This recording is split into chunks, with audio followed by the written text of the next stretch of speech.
ধ্বংসই হয়ে গেল, team team করে জ্বলতেছে গোপালগঞ্জ, ঠিক না? হ্যাঁ, গোপালগঞ্জ সারা বাংলাদেশের দায়িত্ব নিয়ে একাই ময়দানে নেমে গেছে, আমরা শেখ হাসিনাকে ফিরে নিয়ে আসবো। কথা বোঝেননি? আবার ক্ষমতায় বসাবো। বলেন তো, শেখ হাসিনাকে বিদায় কি জনগণ করছে না আল্লাহর পক্ষ থেকে হয়েছে?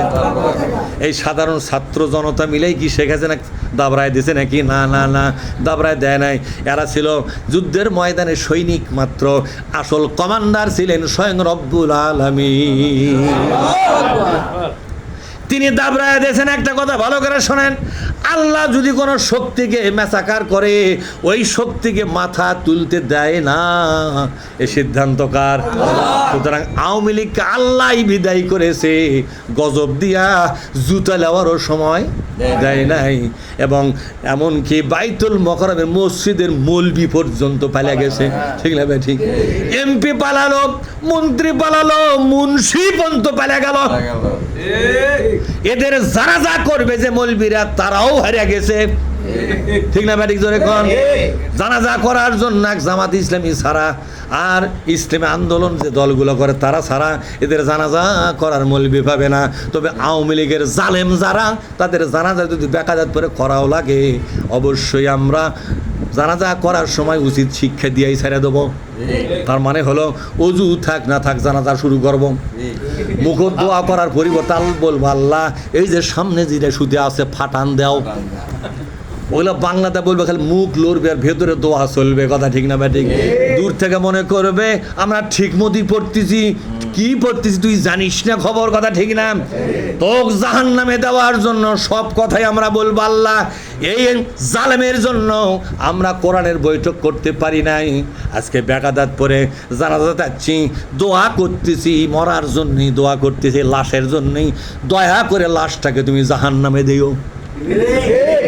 কিরকম দোয়া এটা এখন, ঠিক না?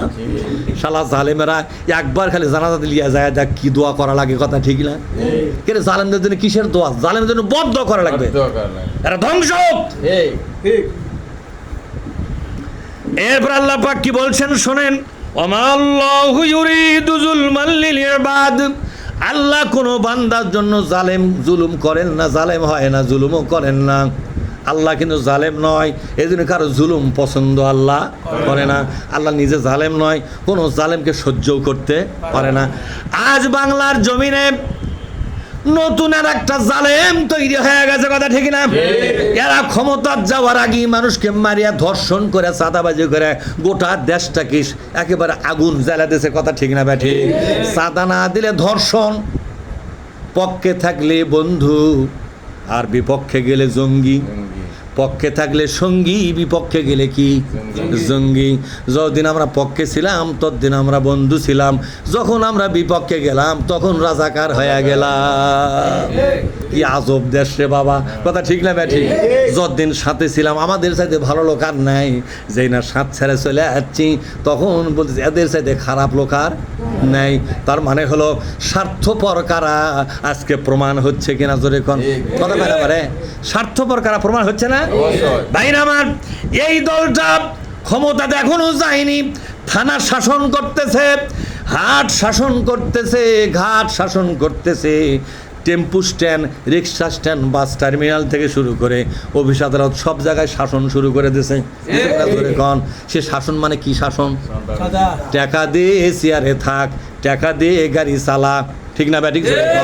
টাকা দিলে চাকা ঘুরবে, টাকা না দিলে চাকাও বন্ধ, কল্লা উড়ে দেবো আমরা, রক্তপাত করে ফেলাবো। এইভাবে করে গোটা দেশটাকে জিম্মি করে ফেলাছে। এতেই প্রমাণ হয় এরা ক্ষমতা যা আরো কত খাবে। ক্ষমতা গেলে যারা রাষ্ট্রীয় টাকা খায়, তার প্রমাণ হলো ক্ষমতা না যায় না খাওয়া সহ্য করে পায় না পায় তারা চাঁদাবাজি শুরু করছে, ঠিক না ভাই? ঠিক। তাহলে এরা যে খায়, এরা যে খাতক পার্টি, এতে কোনো সন্দেহ কথা কয় না পারে? এরা যে খাতক পার্টি, কোনো সন্দেহ আছে? সন্দেহ নাই।